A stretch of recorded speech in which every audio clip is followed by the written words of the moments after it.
जीवन में जब भी हम किसी रिश्ते की बात करते हैं, चाहे वह माता पिता का हो, दोस्तों का हो, पति पत्नी का हो या प्रेमियों का, एक ही बात हमेशा सच रहती है। रिश्ता केवल प्रेम से नहीं चलता, बल्कि प्रेम और विश्वास दोनों से चलता है।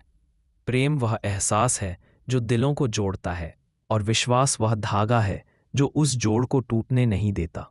अगर प्रेम सूरज है तो विश्वास उसकी रोशनी, अगर प्रेम नदी है तो विश्वास उसका किनारा।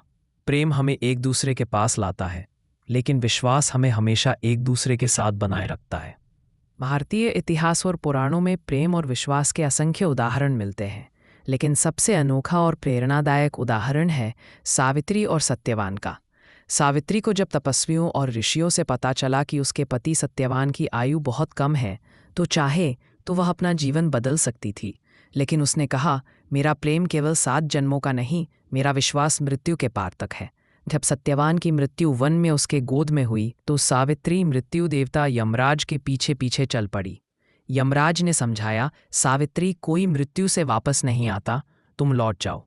सावित्री नहीं रुकी। उसने कहा, अगर भाग्य ने जीवन कम दिया है तो मैं संघर्ष बढ़ा दूंगी। अगर मौत रास्ता रोक रही है तो मेरा विश्वास रास्ता बनाएगा। उसके प्रेम में आकर्षण नहीं, त्याग था। उसके विश्वास में डर नहीं, साहस था। अंत में यमराज स्वयं उसके प्यार और विश्वास से प्रभावित होकर बोले, तुम्हारे अटल विश्वास ने मुझे भी जीत लिया। तुम्हारा पति सत्यवान पुनः जीवित होगा। और सत्यवान फिर जीवित होकर सावित्री के साथ लौट आया। यह कहानी सिर्फ प्रेम की नहीं, उस विश्वास की कहानी है जो मौत को भी हरा सकता है।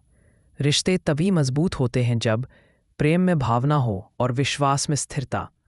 जहाँ प्रेम हो लेकिन विश्वास न हो, रिश्ता टिकता नहीं। और जहाँ विश्वास हो लेकिन प्रेम न हो, दिल जुड़ता नहीं।